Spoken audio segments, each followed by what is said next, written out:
অঙ্গরাজ্য যখন কেন্দ্রের সঙ্গে দূরত্ব বজায় রাখে তখন সেই অঙ্গরাজ্যের যে ডেভেলপমেন্ট থমকে যায় সেটা আমরা বারবার দেখেছি। যেমন আমাদের পশ্চিমবঙ্গ কেন্দ্রের সঙ্গে দূর দূরান্ত কোনো সম্পর্ক ছিল না, তাই আমাদের পশ্চিমবঙ্গে কোনো ডেভেলপমেন্ট উন্নয়ন কোনো কিচ্ছু হয়নি। কিন্তু বর্তমানে মাননীয় মুখ্যমন্ত্রী শুভেন্দু অধিকারী মানে বিজেপি সরকার আমাদের পশ্চিমবঙ্গে আসার পর, কেন্দ্রের সঙ্গে একটা সুসম্পর্ক হওয়ার পর, কেন্দ্রের সংস্পর্শে যাওয়ার পর একের পর এক উন্নয়ন হয়ে চলেছে। যেমন কেন্দ্রীয় জলশক্তি মিশন থেকে কেন্দ্রের থেকে আমাদের রাজ্যকে 39,000 কোটি টাকা দেওয়া হয়েছে। তো আশা করি যারা কেন্দ্রের থেকে দূরত্ব বজায় রেখে চলছিলেন, মানে তৃণমূলের অন্যতম নক্ষত্ররা বা তৃণমূল কংগ্রেসরা, যাদের কেন্দ্রের সঙ্গে দূর দূরান্তে কোনো সম্পর্ক ছিল না, যারা বারবার বলছিল যে কেন্দ্র আমাদের রাজ্যের সঙ্গে যদি কোনো বন্ডিং হয় তাহলে আমাদের রাজ্যের উন্নয়ন নাকি থমকে যাবে, কিন্তু আমরা দেখছি সম্পূর্ণ উল্টো।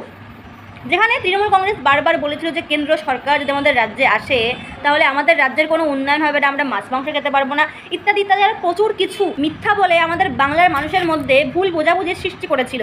কিন্তু আমরা বর্তমানে দেখছি যে আমাদের পশ্চিমবঙ্গে বিজেপি সরকার আসার পরে, কেন্দ্রের সঙ্গে সুসম্পর্ক হওয়ার পরে আমাদের রাজ্যের উন্নয়ন একের পর এক হয়ে চলেছে এবং আমরাও ঠিক এই পরিবর্তনটাই দেখতে চেয়েছিলাম।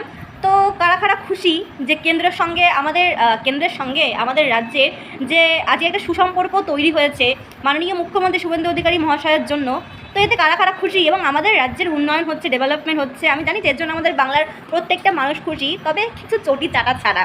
তো ভিডিওটা শেয়ার করবেন, চটি চাটাদের কাছে পৌঁছে দেবেন যে হাজার চেষ্টা করেও বাংলার মানুষের মনের মধ্যে এত ভুল বোঝাবুঝি, মানে ভুল বোঝানোর মতো এত কথা বলেও ভুল বোঝাতে পারেননি। আমাদের পশ্চিমবঙ্গে পরিবর্তন হয়েছে, ডেভেলপমেন্ট হচ্ছে এবং হবে।